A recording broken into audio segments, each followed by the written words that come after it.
I guarantee this is going to be the most comprehensive video that you will ever watch about real estate investing, coming from someone that owns multiple properties at 21 years old, bought the first house at 20 years old, has helped other people do the exact same thing, multiple other people. Obviously, there's our case studies, all the above. This is me signing on my ninth unit. This is also our program being promoted in Times Square, New York. This is me outside of a fourplex that I bought 20 years old that I got paid to buy because of the strategies I'm going to talk about and the things that I am going to teach you in this video. So, the cost and no realtor and lender what we're talking about, right? These are people that are quote unquote helping you, and there are good ones out there, but you're going to be in a position where there are a lot more bad ones than there are good ones, and there's a reason why. Because most of them are not in positions where they actually own property, right? You're in a position where there are multiple things that go into a property purchase, and it seems so obvious what I'm about to talk about, but it's actually something that nobody seems to grasp until they go and buy the first property and they get blindsided by it. Most of these realtors, lenders, brokers are going to talk about the down payment, the closing cost, getting you approved, getting you the deal, least amount of money out of pocket, all of the above. The whole dream that they get started. The reason why is because when their work ends, your work begins, right? They always talk about the down payment assistance, all the programs to get you in for the least amount of money, because that's going to still allow them to go and close the deal. What they do not talk about, like I mentioned, where your work begins after their work ends, is the holding costs that you are going to occur after a property purchase has ended. That is referring to time, energy, and also money. You're going to be in a situation where you only have a finite amount of time and energy, and who knows, even a finite amount of money that you were planning on allocating to this property, but you didn't calculate because they blindsided you. Like I mentioned, most people get sold on this idea of getting into the door. You get a least amount of pocket, 3.5% down, 0%, all of the above, which is fine if you allocate time, energy, and resources to understanding all of the things I'm about to talk about. And also something where it's not a liquid asset. You have to prepare yourself for this because real estate is not like a stock that you can just go and sell. Most people focus on is, like I mentioned, the typical down payment, closing costs, monthly, all the above. And you don't want to be in a situation where, yes, you get into the property and you're basically in a golden jail cell because you're in a position where you got to this property that you can't sell back on the back end. If it doesn't make sense for you, you get blindsided simply because it's not a liquid asset. The fastest you'll sell it is in 30 days. Most of the time, unless you take a cash offer that makes you sell for a loss. You didn't have any equity in the deal anyways, so you can't sell for it. This is not to go and push you away from buying property because we have our program that helps people do this exact same thing, but this is one of the main things that I teach people to make sure they don't get blindsided. You'll hear realtor lenders say if you go and work with them on your own, you don't work with our program, that hey, you'll be into a property for $120,000, $125,000. And if you live in California, that seems very appealing because you're in a position where the properties are not even fucking close to being this price point. This is more like a fucking down payment. And the problem with that is that you are in a position where you typically don't know any better, since you just go and know that there are properties 5 times the price in your own state, whether you're in California or you're in another state that's more expensive, whether it's Nevada, or you're in a city like maybe Portland, which is a little bit more expensive, and it's also on the West Coast. And in the front end, it does seem like, okay, like this deal's solid. It's not going to really need that much rehab because it's turnkey on the pictures, which is a whole different conversation. The rent should make sense, which sometimes doesn't even make sense because they're not giving you the right numbers. And you want to see if they obviously own property. And then the property should just cash flow pretty fast. Or if the property already is tenant occupied, which is another whole other conversation as well. And like I mentioned, that's the front end conversation, right? Goes back to what I said, where their work ends, your work begins. You have to be careful of that because I've never heard of a broker ever saying, hey, like, I'll help you post closing, right? Financially. They're either going to say, I'll help you, like in terms of fucking emotional support, but that's about it. And all these numbers, like I mentioned in the very beginning, are all subject to change. They are in positions where the numbers that we're talking about are very conservative based off if you are putting 20% down out of state because you don't have pay stubs or tax returns that like to qualify. If you are W-2, pay stubs, 1099 or something along those lines, you can probably put less down. So do not get gun shy or all of the above in regards to everything I'm about to talk about and the numbers you see. So, for example, a realistic entry-level Section 8 deal. You're going to be around this price point. If you're trying to find something turnkey in somewhere like Cleveland, Ohio, your down payment's obviously 20%. Closing costs you get negotiated, but you want to operate as if they're not going to be covered by, the seller. Then you have your rehab and your turn costs. So what does this mean? This means they're going to get the property rented to Section 8 because it's got to pass the Section 8 inspection. Even if you think the property is perfectly turnkey, unless it has a Section 8 tenant in there, it's not going to be in a position where it's going to pass the Section 8 inspection off the rip because they mark for fucking everything. And that's talking about just straight from the purchase. Very rare are you going to buy straight from the purchase and it's going to pass right away and not need anything. There's still little smoke detectors it needs. If you're going to be in a situation where you have windows that open upwards and down and close downwards, if it opens up and then it falls down, that's considered a fire hazard because if there's a fire, the person can't leave out the window. smallest shit like that will go and get flagged, and that's going to still bite into your overall holding costs and all in investment. Doesn't have to be all in regards all in liquid cash, which is a different conversation as well. You can DM me if you want more insight on that. It could be upwards of $30,000 to $40,000, because if you calculate your cash on cash return, right, which is the amount of money that you're going to make based off of the rent after the expenses, and then what's obviously your net after that, and then dividing it by the amount that you're going to be making, you're going to be in a position where you get a false number, right? You're going to go and get, say for example, you see, I don't know, 29,000 all in. That's what your perception is. So now you're going and calculating that, okay, I'm gonna make $600 a month. Then you go and think, okay, well, say $30,000 all in, $600 a month. Then you're gonna go and make, what is that times a year? That's so 600 times 12. You're gonna be at 7,200 a year, 7,200 a year, and then 30,000. You're probably on paper looking like you're at a say 22% cash on cash return, right? So it looks very good, but you're not factoring in this. You're not factoring the utilities. You're not factoring in miscellaneous. You're not factoring in lock changes. You're not factoring in not utilities. You're not factoring weather change. All of the above. And that's what they tell you. Say, hey, this is what it's going to cost to get in the deal. And that's the part where you could get blindsided so hard. That's why it has to be calculated off of that. And that's how I mentioned, like, even though the properties are not full rehabs, because it's not something that we do, and maybe that's not something that you're going to do on your first deal. They're probably mostly lipsticks. Lipsticks just means like light rehabs. There's still miscellaneous shit that can happen. You can go and do paint, and then after you go and when they're starting to do some sort of paint touch up, they can see that there's fucking some sort of mold spot behind it. Okay, that's a whole different conversation. Then that's something that could go and blindside you. Are you going to switch? Is there carpet in there? Is the carpet going to get replaced for a rug? Like, there's so many different things. So even if the rehab could be conservative like this, the lowest I've ever seen someone do a Section 8 rehab is like $2,000, like all in regards to that whole turnaround.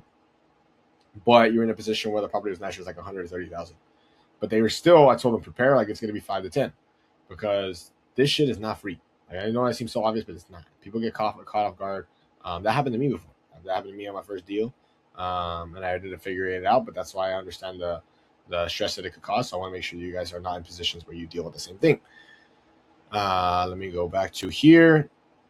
Right, like people always talk about, like, you know, the due diligence, walkthroughs, all the above in terms of the actual allocation of time and energy when you're buying the property, which can seem hectic. It's really not that big of a deal. It's, you know, there's realtors that try to make it seem like they're so emotionally supportive of you. It's really not that big of a deal. Like I mentioned, after this ends, your work begins. Scope of work basically means like, what are they going to do? Contractor coordination, them getting the materials, getting inside with the lockbox, repairs, cleaning, photos, utility setups, which happen during escrow, which means when you're buying the property. Surprise issues. This should all be the property manager's responsibility, but obviously you're going to be the point of contact, because it is something that's not going to be like under $500. If it's under like $500 to $300, depending on the property manager you have, they just fix it without asking you. But it's all dependent on the person and the relationship you have with them. It's a different conversation. But even though most of the stuff should be happening, are not happening in terms of like ordering, but dealt with and coordinated before you close, so it could be prepared, it's still going to be 2 to 4 weeks. Very, very, very optimistically. Not every contractor is available. Maybe they're slammed. Maybe there's delays. Always some bullshit. They only start after the deposit as well. That's a whole different conversation as well. But the bank, which is going to obviously have the first mortgage payment within 30 to 60 days, they don't give a fuck. They want their money. And that's the bottom line. So target section inspection, like I mentioned, you still going to have to deal with those compliance issues. And then alongside being in a position where if they fail you, which sometimes I recommend, you fail, you get the list, you do the list, and then you pass. Then there's the holding cost in terms of the timeline from when you failed initially to going and getting the approval after the person goes back out there. Because they could go out on a Friday, or they go out on Thursday, and then you can't your contractor can get the work done till Saturday. The inspectors don't work on Saturdays, Sundays. Then they obviously not going to go right on that Monday. So you're going to have to wait probably the next Friday. And even though in your mind you're like, oh shit, okay, well, I knocked it out on the weekend. Some contractors work on weekends, so you have good ones. Still not done. You know what I mean? It's still not able to get approved. And then there's also the timeline in regards to them giving you the actual deposit, which is going to be another 30 days from the tenant move-in. Sometimes more, sometimes less. It's all dependent on the situation. But those are all things that are happening while money is going out of the door, so you have to factor that in. So I know I'm being very Not necessarily repetitive, but trying to instill that to be 2 to 12 weeks. Like just being straight up. I don't ever sugarcoat shit on this page at all. Marketing the unit, which you should do the pre-leasing, communication, all of the above. And 60 to 90 days is very conservative, realistic in regards to the timeline. It could be a lot faster, but it's all dependent on the amount of time and energy allocation. If you don't have time and energy allocation, this is probably going to be very conservative for your situation.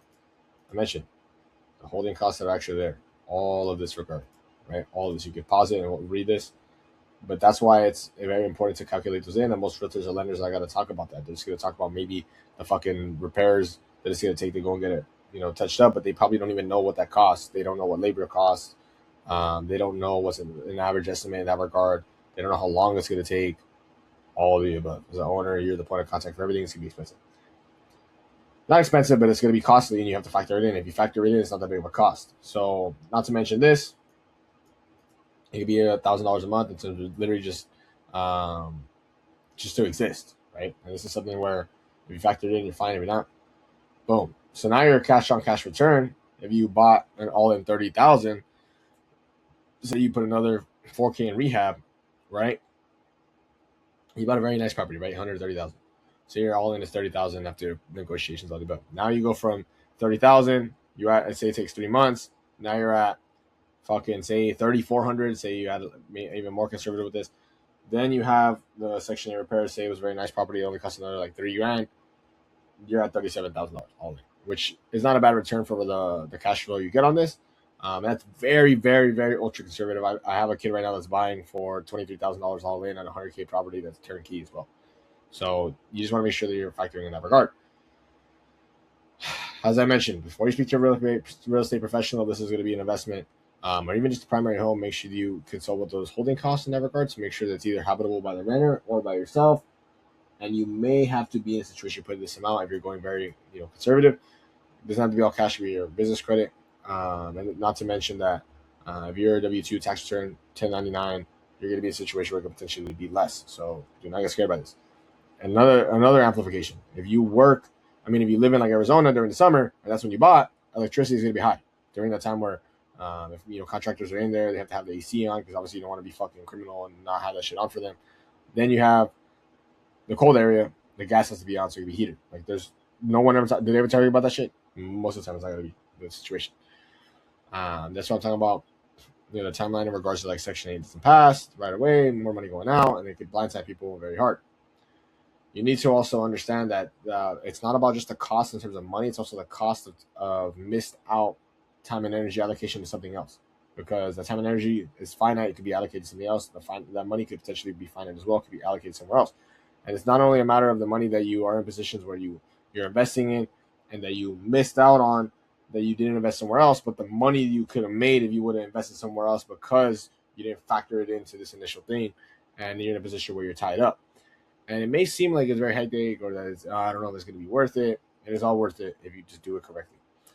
And the time and energy allocation I'm talking about is like, tracking your costs because obviously it comes out of your pocket. The repairs, communicating with the contractor, property manager, whoever's your point of contact, all of it. That's why we do this for most of the people, make it a lot easier for them just because if you're inexperienced, it could be kind of sucky. That's why there's the operational drag because of poor time management. Costs real money because the clock is still ticking. You need someone else to be paying down your asset, be paying for all of the shit. Most realtors don't talk about this. They just want to go and get the deal done. Now, with regards to real world scenarios, this is also my property right here on Wilshire Alley in Bakersfield. You can go and look this up. We bought with Eliseo Cisneros, our realtor, who, shout out to him.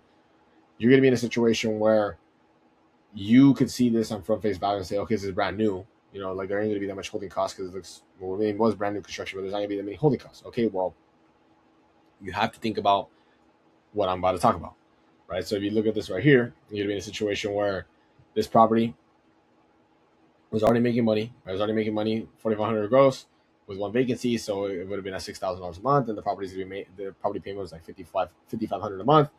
Before negotiations, it would have been $12K all in. Most people would have calculated off of that number. And be like, okay, well, if I'm making $500 a month conservatively and I'm in a position, or $400 a month conservatively, you times that times 12. 400 times 12 is 4,800 a year. and then it's 12K all in. That's going to be like 35% cash on cash return, maybe even less. You could be very conservative with taxes, all the above. You'd be in a situation where it's maybe 28, but you have to calculate it off of 21, because what if there's a month and a half of vacancy and utilities for that unit? Just because since it's Bakersfield, it's a hot area, AC, you get the rest of it. It has paid off solar, which helps out a lot, but it's still something that exists, right? I have a very good realtor. We have good lenders we work with, but some people don't, and that's the problem. So that's why it's a matter of saying, okay, if I'm going to buy Wilshire again, I was buying with someone that I did not know in terms of the realtors and lenders or just real estate professionals. It's like, okay, what's the time to close in regards to the timeline based off of my financing, time to turn it around based off of property management, real experience, not just data from PropStream, because PropStream is always one step behind because it's always getting the past.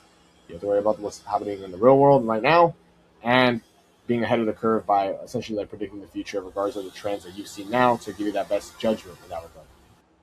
The time to coordinate all the above, and that is where people get killed because the realtors don't talk about it. Boom, blindsided.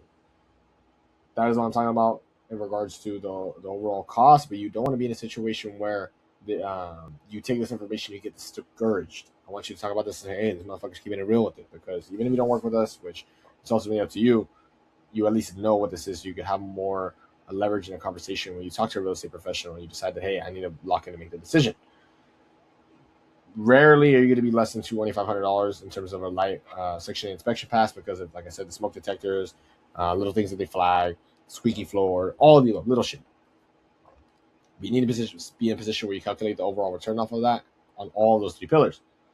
In conclusion, they always talk about the down payment, the closing costs. They talk about getting you in the property, down payment assistance, fucking Dream for All program, all the above. They don't talk about the holding costs. They don't talk about the fucking what is it going to do to your pockets moving forward based off of the goals you have. If your goal is, hey, I need to be moving, liquid cash. I need to have liquidity because I need to run my business, and this is a lot of money. Okay, well, how can you go and leverage business credit to keep cash on hand and then still be in a situation where you have an exit strategy of the money that you put in, which means that even if you don't want to go and sell the property, how are you going to refinance it by adding enough value in order to leave? And it may seem like a lot of things and a lot of conversations to be had, but it needs to be had. Why are you going to avoid them? So, main things I would say to ask is obviously not just how do I buy the property, or how can I be in a position where I start to begin the cash flow. How much am I going to make? Because why you're worried about not necessarily just how much you're going to make, but things that you obviously don't have. Like if you're wondering, how much rental cash flow I'm going to make? Okay, well, it's going to be more than what the fuck you have right now. You need to get into the game. You need to get into it correctly. How can I hold it, management, and execute it correctly based off of property management, the allocation of time and energy towards getting that property management if you're not in a position where you have it. But I always recommend that because your time is worth more than doing that work as a real estate investor and just someone with a solid career. And then what are the timelines in terms of rentability, turnaround? Is it a lipstick?